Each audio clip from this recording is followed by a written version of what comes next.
Vamos fazer um exercício de imaginação bem diferente hoje. E se a gente pegasse um dos personagens mais sombrios da ficção, o Guts, de Berserk, e jogasse ele num dos cenários mais cheios de esperança da literatura, o Purgatório de Dante? É um contraste e tanto, né? E aí que a gente chega na pergunta central de toda essa análise. Porque, pensa bem, a vida do Guts foi inteirinha definida pela luta, pela resistência. Já o purgatório é um lugar de entrega, de purificação. Então, o que será que acontece quando essa força da natureza, que é o Guts, bate de frente com um processo de cura que não dá pra lutar contra? Então, bora mergulhar de cabeça nisso. O que a gente vai ver aqui é um verdadeiro choque de mundos. De um lado, a escuridão total de Berserk. Do outro, a esperança toda organizada da Divina Comédia. Essa é a história da purificação do espadachim negro. Imagina só a cena. Guts bota o pé na praia do purgatório e, pela primeira vez em, sei lá quanto tempo, não tem absolutamente nada tentando matar ele. O ar não tem aquela energia maligna, sabe? Para um cara que viveu no interstício, onde qualquer sombra era um perigo, essa paz toda não é um alívio, não. É esquisito. É perturbador. E a jornada dele começa, então, na primeira etapa, o antipurgatório. Pensa nisso como uma sala de espera, sabe? Para as almas que ainda precisam de um tempinho antes de começar a subida de verdade. E qual é o primeiro instinto dele? Claro, procurar a espada. Só que a matadora de dragões, ela mudou. Não é mais um pedaço de aço para fatiar demônios. Agora, ela é o peso espiritual de toda a violência que ele já cometeu. Ele não pode mais lutar para sair dessa. A primeira lição que ele aprende ali é a impotência. E o mais interessante aqui é a natureza desse castigo. Para o Guts, o cara conhecido como o lutador justamente por nunca aceitar o destino, ser forçado a ficar parado esperando é uma tortura, é uma agonia. Ele tem que aprender que o sol vai nascer de novo sem que ele precise ameaçar a noite com a espada dele. Beleza, depois dessa espera, Guts finalmente chega na porta do purgatório de verdade. É aqui que as regras do jogo são explicadas e ele vai receber as marcas que vão guiar toda a jornada de cura dele. E olha, esse ponto aqui é fundamental para entender tudo. O Guts tem duas marcas, certo? A marca do sacrifício, no pescoço, que simboliza o trauma, o mal que fizeram com ele, e os 7 P's, de peccatum, de pecado, que o anjo escreve na testa dele. Esses representam o mal que ele fez. O purgatório consegue limpar os pecados dele, mas e o trauma? Ah, para isso vai precisar de outra coisa. E é exatamente isso que o anjo porteiro fala para ele, deixando tudo bem claro. Basicamente, a jornada pelo purgatório vai apagar os erros do Guts, sabe, suas escolhas, a raiva, o orgulho, mas aquela ferida mais funda, a marca, essa só vai ser curada lá no finalzinho da jornada por um ato de pura graça divina. Ok, regras estabelecidas. Agora a subida começa para valer. Vamos escalar os terraços da montanha, focando justamente naqueles pecados que mais marcaram a alma do Guts. O primeiro terraço que ele encara é o do orgulho. Mas veja bem, o orgulho do Guts não é aquela coisa de eu sou o melhor. Não é vaidade, é algo muito mais fundo, até mais trágico. É aquela crença desesperada de que eu tenho que fazer tudo sozinho. Foi esse orgulho que fez ele deixar a casca para trás e ir atrás de vingança achando que o fardo era só dele e de mais ninguém. E a punição para isso, a justiça poética que eles chamam de contrapasso, é simplesmente genial. A maior ferramenta de poder dele, a espada, vira um peso que esmaga, que força ele a se curvar, a olhar para o chão. Pensa nisso. O cara que sempre olhou para cima desafiando deuses e demônios, agora é forçado a encarar a própria pequenez.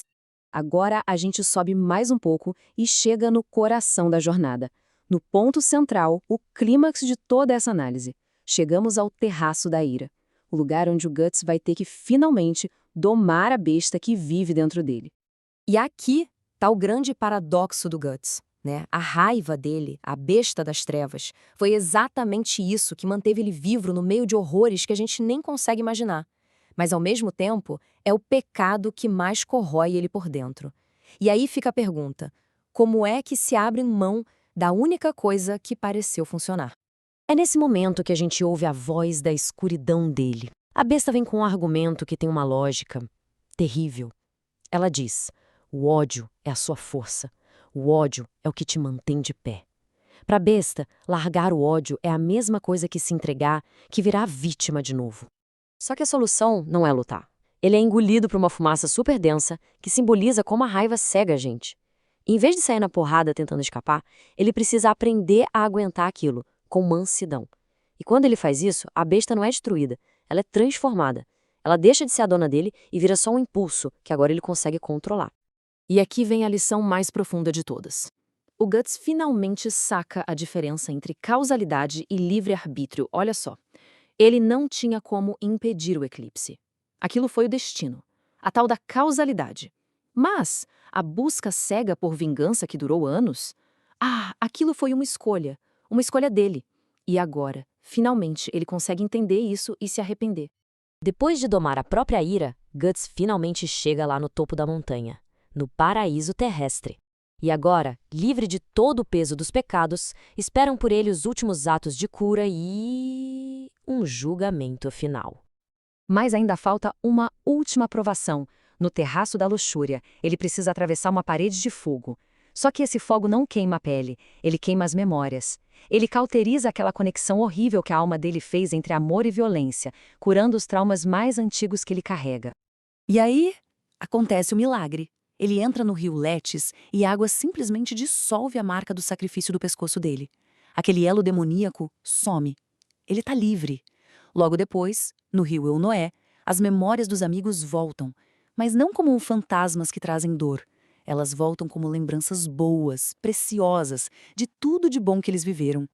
É nesse lugar que ele encontra a Casca, completamente transfigurada, quase como a Beatriz de Dante. E o julgamento que ela faz dele é duro, mas cheio de amor. Ela joga na cara dele o seu maior erro. Na ânsia por vingança, ele abandonou a única pessoa que precisava dele de verdade. Ele escolheu a guerra em vez de escolher cuidar dela. E essa tabela aqui resume perfeitamente a transformação completa dele. Pensa só, a marca, que era uma maldição, vira uma cicatriz curada. A matadora de dragões, que era uma arma de ódio, vira um fardo que ele finalmente entregou. A besta das trevas, de um poder que o consumia para um impulso domado. E a causalidade, aquele destino cruel, dá lugar a uma providência divina cheia de amor. É uma virada de chave completa na vida dele. No fim das contas, o lutador não se define mais pela luta contra o destino.